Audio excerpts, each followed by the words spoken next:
Welcome વિદ્યાર્થી મિત્રો. Wave optics for JEE and નીટના સેશન 7માં આપનું હાર્દિક સ્વાગત કરું છું. આપણે અગાઉના સેશનમાં ડિફ્રેક્શન, વિવર્તન, એનું ઇન્ટ્રોડક્શન, એની પ્રસ્તાવના આપણે મેળવેલી. વિદ્યાર્થી મિત્રો, આપણે એક સ્લિટ વડે થતું ફ્રોનહોફર વિવર્તન જોતા હતા. એકચ્યુઅલી આ શું હતું? વિવર્તન એટલે શું? તો કે જ્યારે કોઈ અડચણની ધાર પાસેથી તરંગોના વાંકા વળવાની ઘટનાને આપણે શું કહીએ છીએ? વિવર્તન. કે સ્વાભાવિક છે કે જ્યારે કોઈ પ્રકાશ તરંગોના માર્ગમાં અડચણ આવતી હોય તો આવા તરંગગ્રહ એમાંથી આખા પસાર થતા નથી, પરંતુ એનો મર્યાદિત ભાગ જ પસાર થાય છે અને એને લીધે કંઈક વિવર્તનની અસરો જોવા મળે છે. બીજી એક બાબત વિદ્યાર્થી મિત્રો એ ભૂલી ન જતા કે આ સ્લીટ, અડચણ, ખાંચ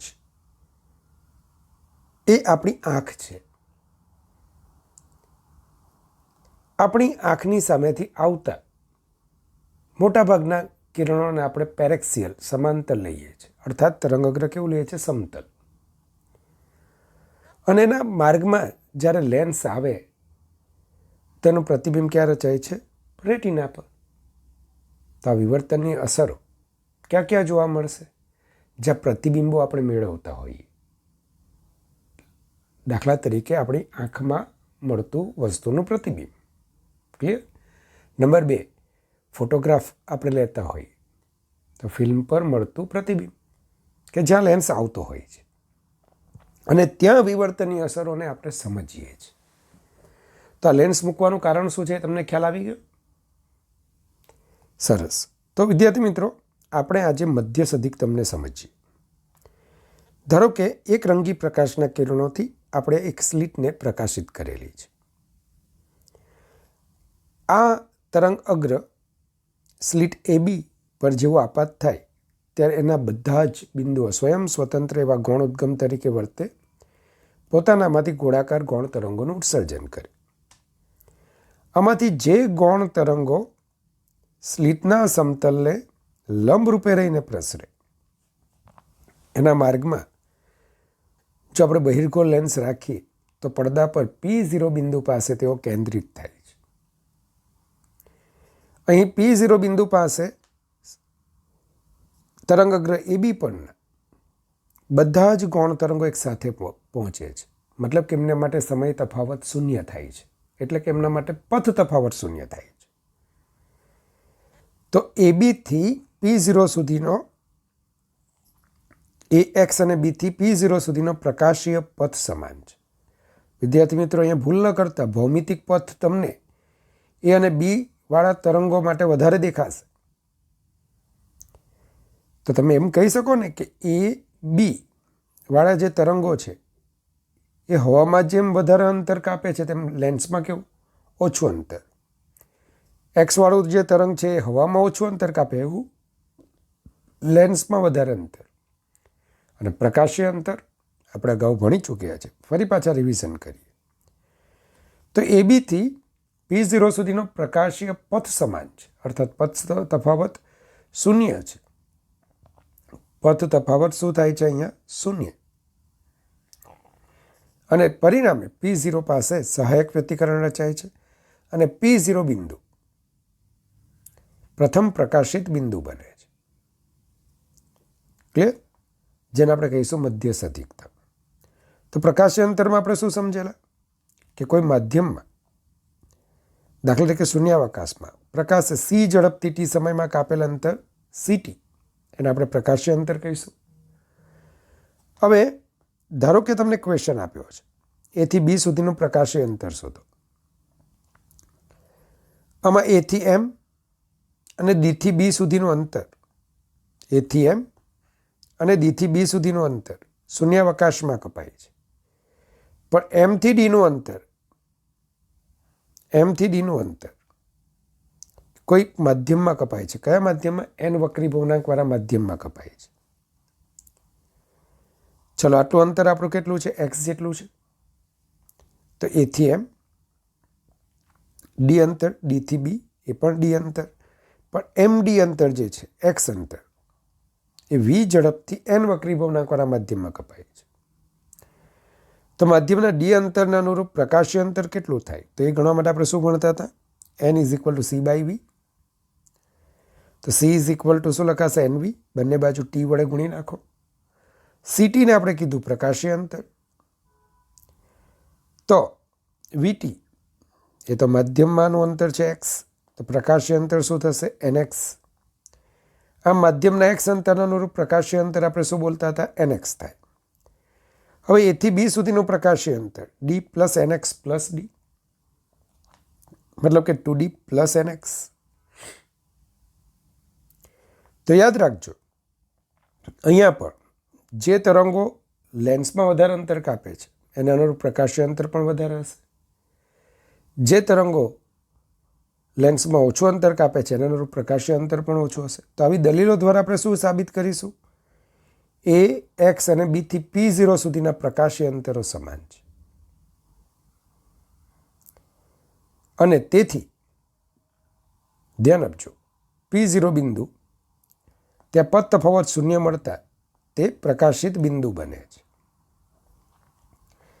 ચાલો, હવે આમાં આપણે પ્રથમ ન્યૂનતમની સમજૂતી આપવાની છે.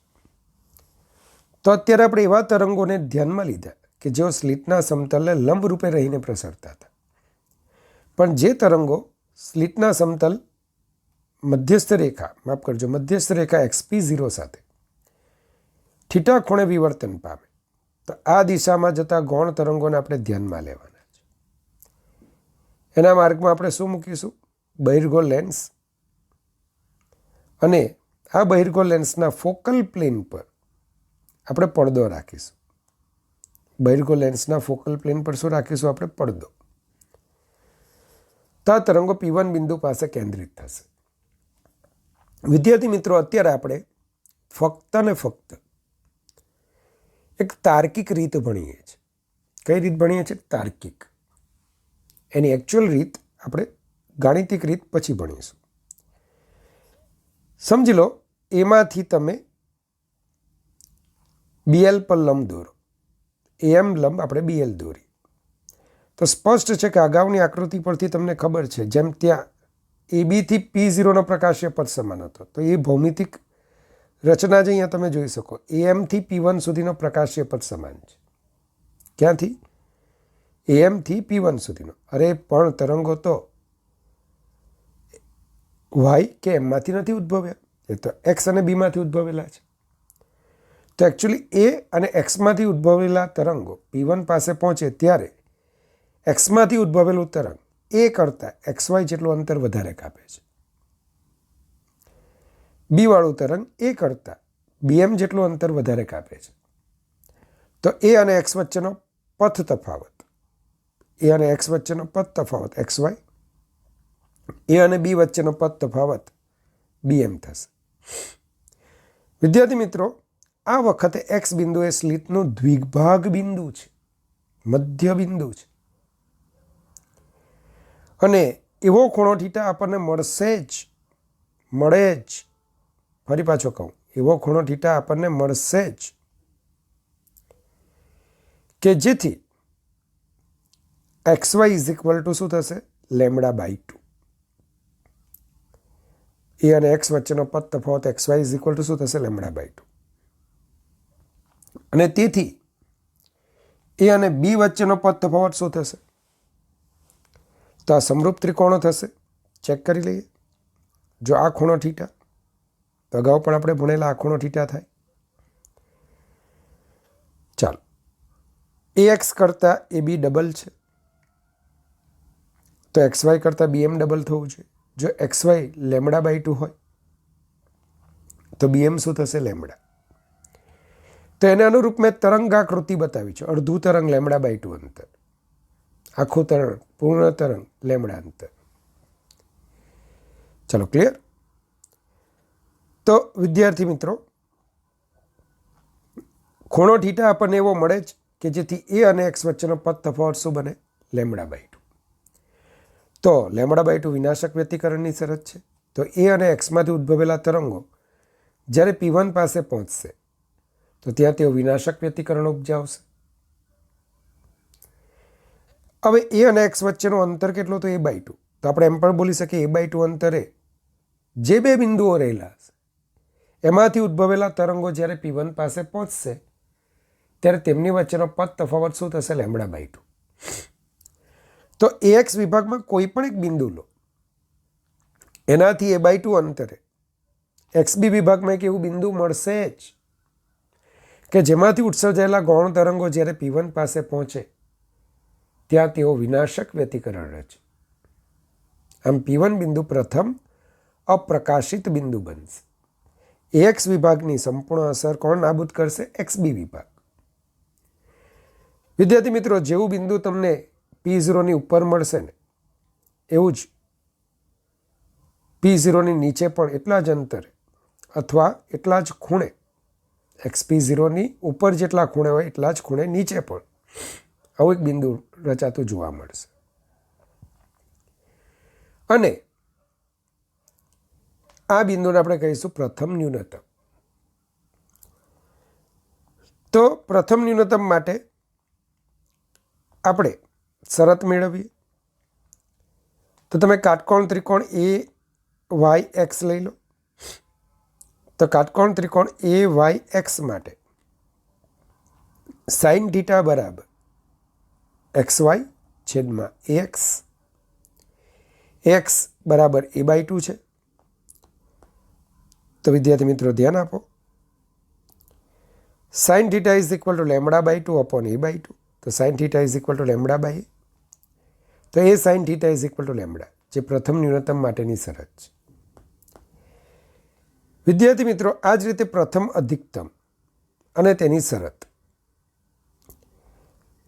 ધારો કે મધ્યસ્થ રેખા XP0 સાથે હજુ પણ થોડા, અત્યારે આપણે X0 P0 બિંદુ મધ્યસ્થ રેખા લઈએ તો એની સાથે થોડા વધારે ખૂણે વિવર્તન પામતા તરંગોને ધ્યાનમાં લઈએ.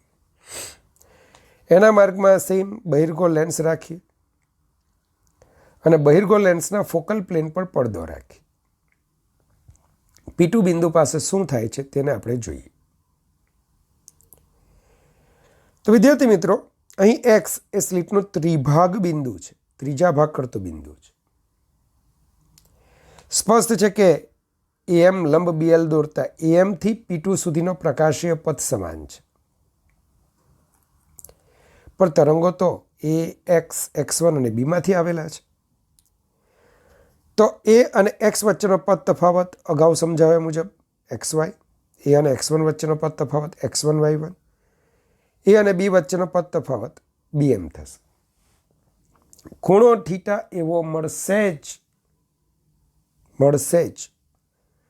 આ તાર્કિક રીત છે, પણ આપણે એકચ્યુઅલ રીત પણ પછી ભણીએ. એવો મળશે જ કે જેથી XY λ/2 થાય. XY શું થાય? λ/2. તો A અને Xમાંથી ઉદ્ભવેલા તરંગો P2 પાસે વિનાશક વ્યતિકરણ રચશે. પદ તફાવત λ/2 છે અને પરિણામ સ્વરૂપ P2 બિંદુ અપ્રકાશિત બિંદુ મળે. ચાલો, A અને X વચ્ચેનું અંતર a/3 છે. તો AX વિભાગમાં કોઈ પણ બિંદુ લો તો એનાથી a/3 અંતરે XX1 વિભાગમાં બીજું બિંદુ મળશે જ કે જે બે તરંગો એ બે બિંદુમાંથી ઉદ્ભવેલા તરંગો વચ્ચે પદ તફાવત λ/2 થતા તેઓ P2 બિંદુ પાસે વિનાશક વ્યતિકરણ રચશે. આમ AX વિભાગની અસર XX1 વિભાગ નાબૂદ કરશે.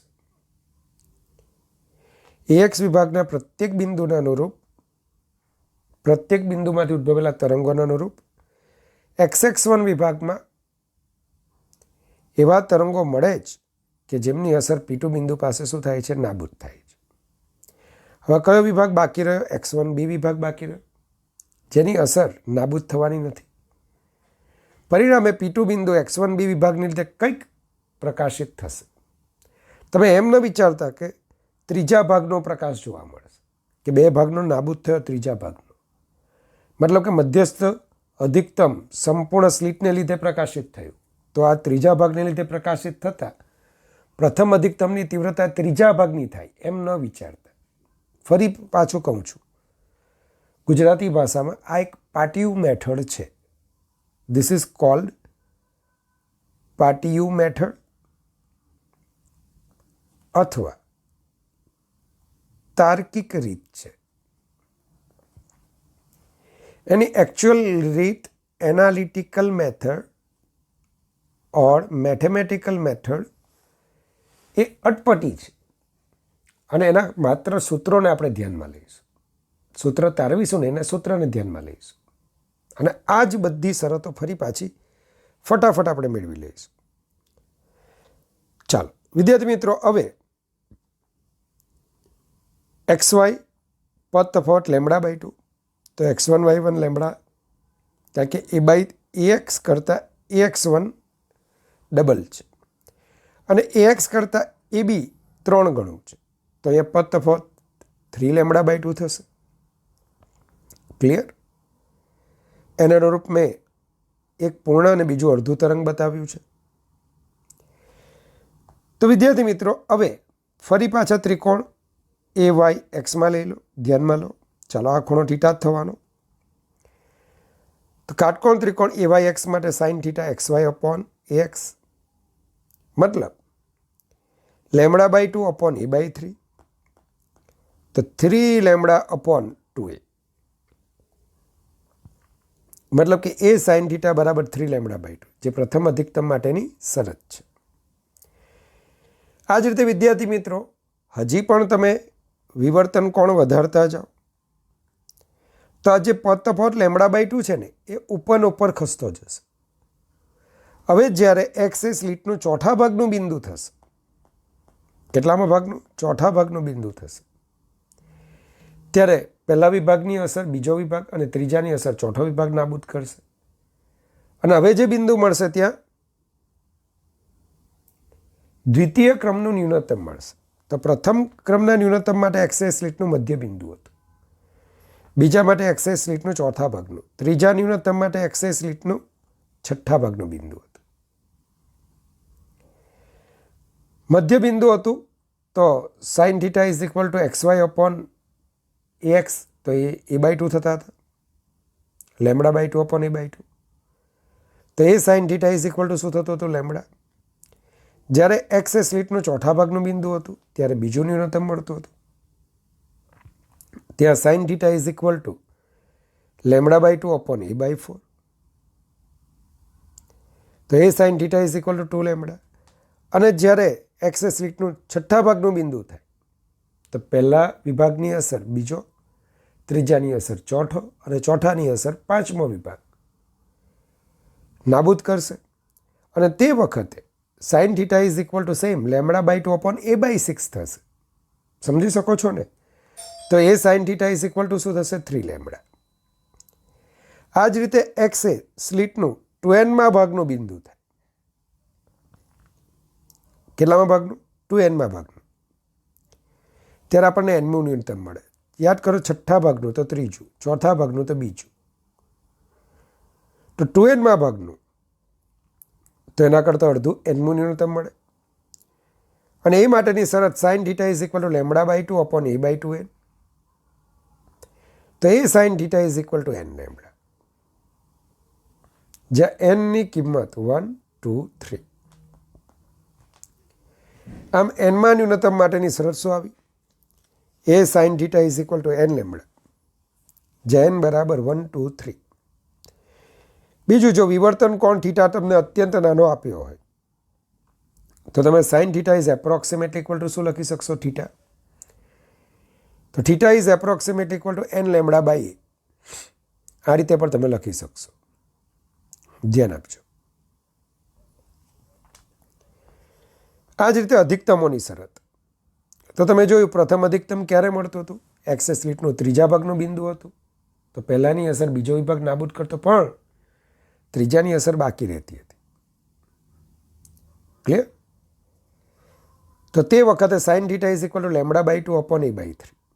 તો A sine theta is equal to 3 લેમડા/2 અથવા 1 + ½ લેમડા.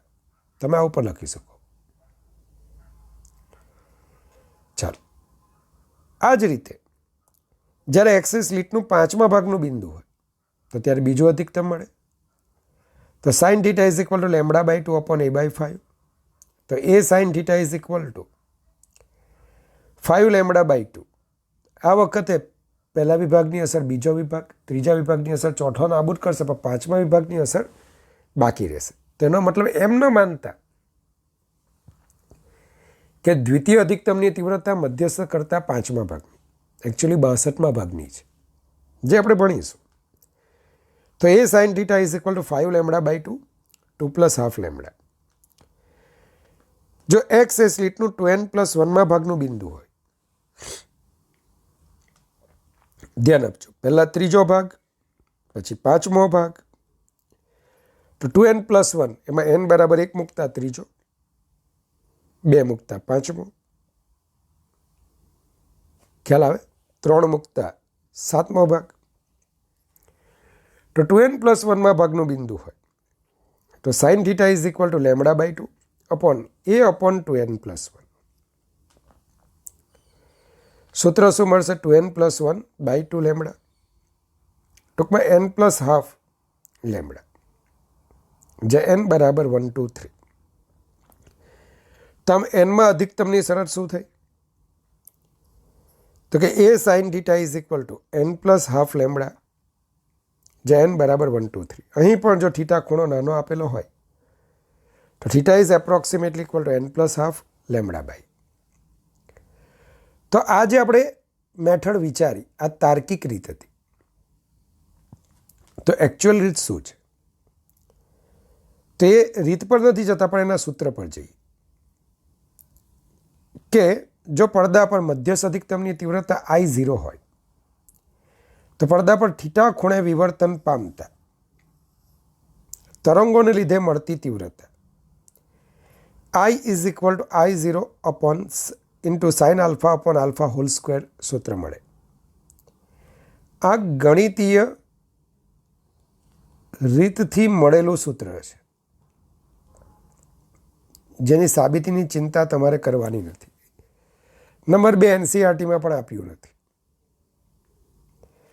જ્યાં alpha is equal to pi A sine theta upon lambda, A is equal to સ્લિટની પહોળાઈ,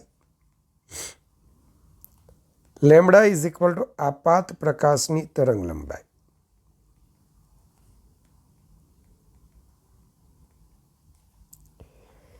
હવે વિદ્યાર્થી મિત્રો, ન્યૂનતમોની શરત લઈએ તો ન્યૂનતમો માટે શું હોય છે?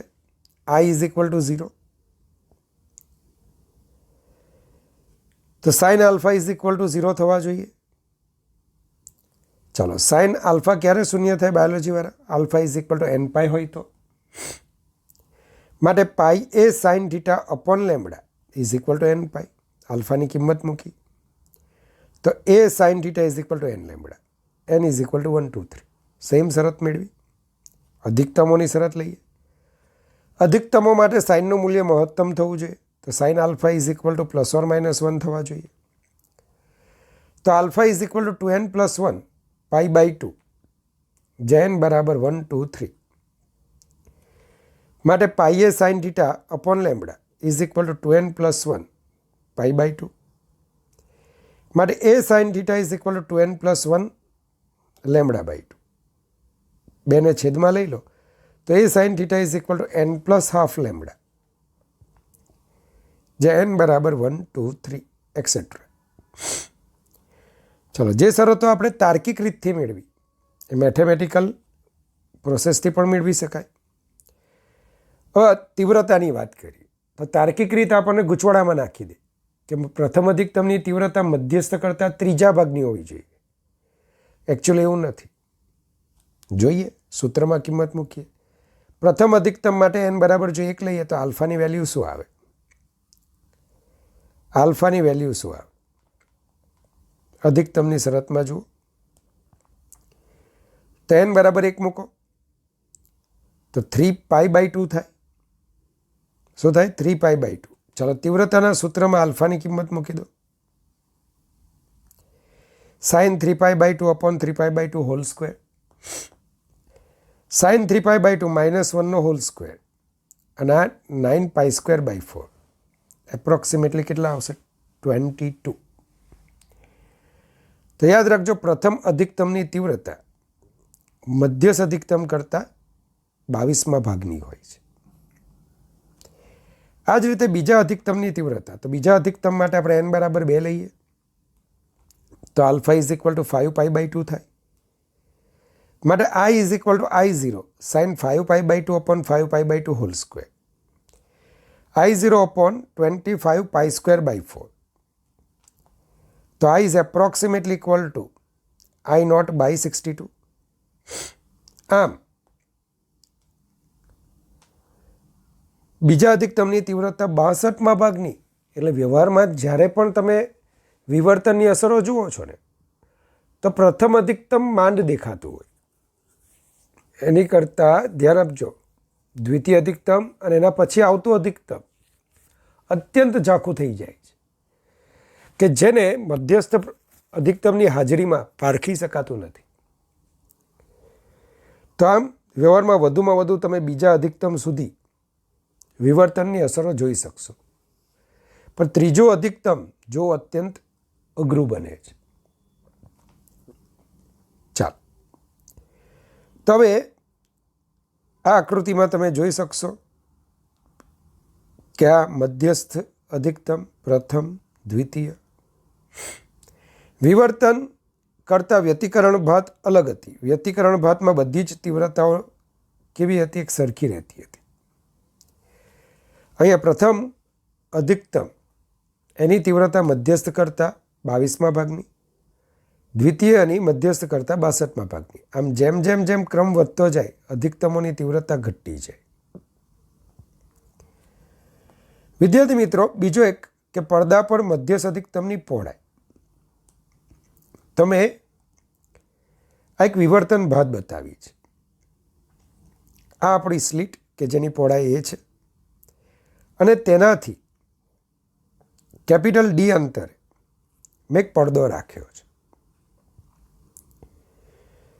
ચાલો, મધ્યસ્થ અધિકતમની કોણીય પહોળાઈ એટલે હું એમ બોલી શકું બે પ્રથમ ન્યૂનતમ વચ્ચેનો ખૂણો. બે પ્રથમ ન્યૂનતમ વચ્ચે બનતો ખૂણો એને જ શું કહીશું? પડદા પર મધ્યસ્થ અધિકતમની કોણીય પહોળાઈ. પડદા પર મધ્યસ્થ અધિકતમની કોણીય પહોળાઈ. ચાલો, તો ધ્યાન આપજો, પ્રથમ ન્યૂનતમ માટે A sin θ1 is equal to lambda. માટે sin θ1 ઇઝ ઇક્વલ ટુ શું લખાશે? લેમ્બડા/A.